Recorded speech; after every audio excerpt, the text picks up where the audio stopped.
exercice 4, somme arithmétique. Exercice 4, donc on a une somme, et là c'est visible à l'œil nu, on a affaire à une suite, plutôt à la somme des termes consécutifs d'une suite arithmétique, et il ne reste plus qu'à reconnaître ça en disant finalement que pour passer de là à là, c'est plus 1. Pareil pour de là à là. Les pointillés sont ambigus, mais on écrira quand même que S est la somme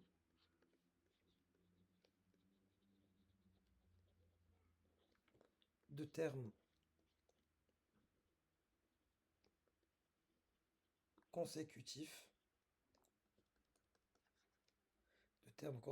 d'une suite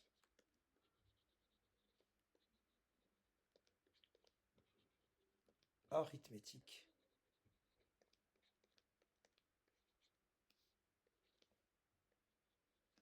de raison 1. Et pour le nombre de termes consécutifs, clairement là, on va de 1 jusqu'à 73, de 73 termes consécutifs d'une suite arithmétique de raison 1 et de premier terme 1.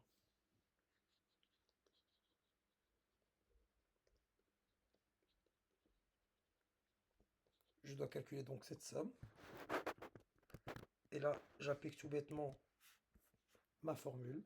Donc S égale, ici, non, ici c'est là. Donc, somme des termes extrêmes. Somme termes extrêmes fois le nombre de termes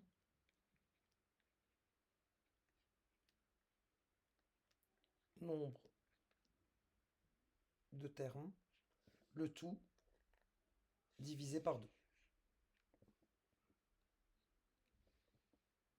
J'en profite pour reprendre cette partie que je modifierai tout à l'heure parce qu'il y a une autre question.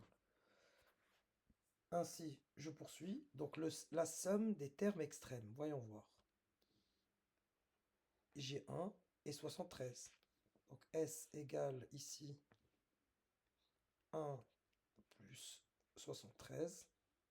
J'ai dit que ma suite contenait 73 termes, fois 73, divisé par 2, pour obtenir à la calculatrice, voyons voir,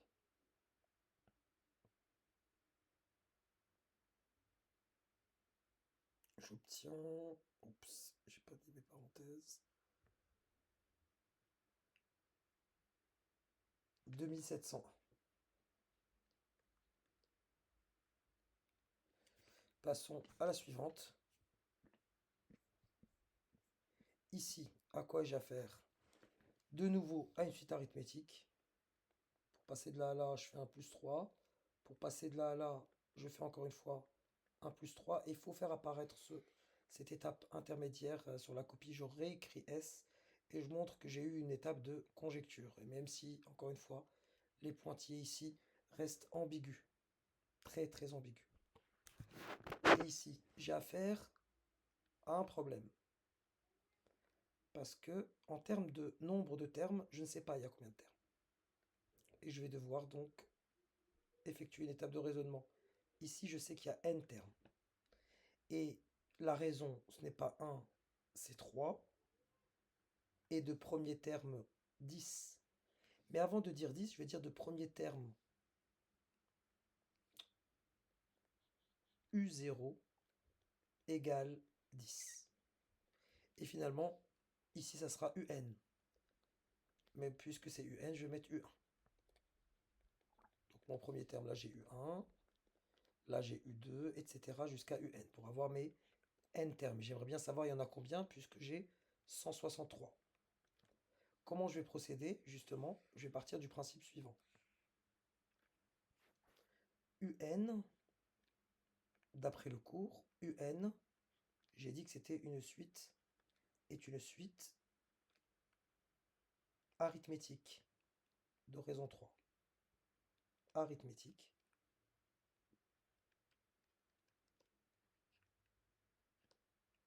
de raison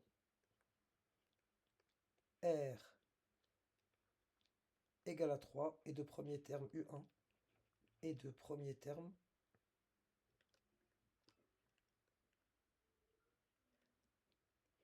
U1 égale à 10. Donc, pour n différent de 0, j'ai bien que ma formule, et ça, toute cette partie-là, je vais la reprendre ici.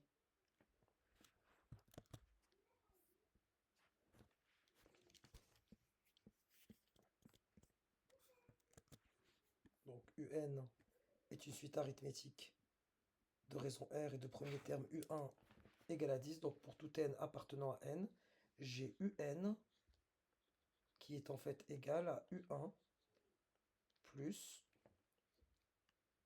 n moins 1 fois R. Soit UN est égal à U1. Donc U1, je viens de dire que c'était 10. Plus n moins 1 fois R. R, c'est 3. Donc je développe, ça me fait n moins 1 fois 3. Je m'amuse avec le développement, encore une fois, c'est un DHC, on a le temps. UN est égal à 10. Donc là, j'ai mon plus 3 fois n. Et 3 fois moins 1 me donne moins 3. Soit UN est égal à 7 plus 3n. Or, je remonte très doucement. Ce que je sais ici, c'est que justement, UN, le rang, je cherche le rang, je vous rappelle, UN vaut 163. Or, donc j'écris ici or, UN égale à 163. Donc, par transitivité, 163 égale à 7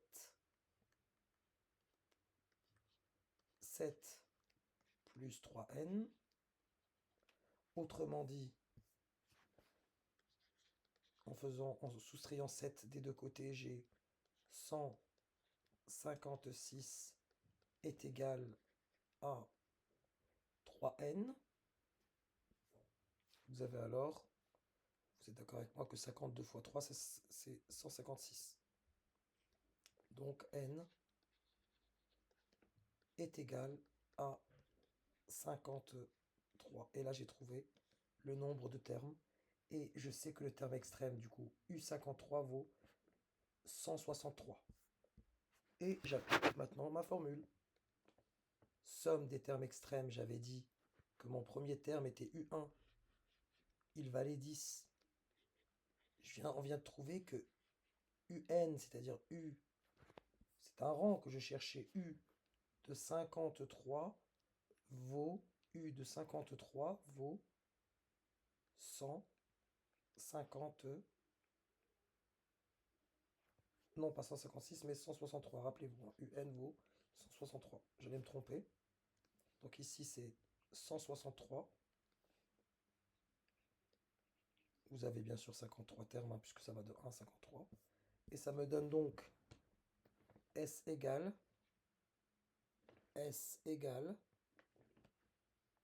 somme des termes extrêmes, 10 plus 163. 10 plus 163 fois nombre de termes, c'est... Juste attention, petite erreur de ma part, hein, j'avais dit que c'était 52 ici, encore une fois, j'arrête pas de faire des étourderies, je vous prie de m'excuser. C'est 52, je vous avais bien dit que 52 fois 3, ça donnait... C'est ce 3 là qui m'a embrouillé, donc 52 fois 3, ça me donne bien 156, hein, 150 plus 6. Donc là c'était 52. J'obtiens alors 10 plus 63, donc nombre de termes, puisque ça va jusqu'à U52, donc il y en a 52 des termes. Le tout divisé par 2 pour obtenir, en tapant ça à la calculatrice, donc 52 fois 173 divisé par 2, 4498.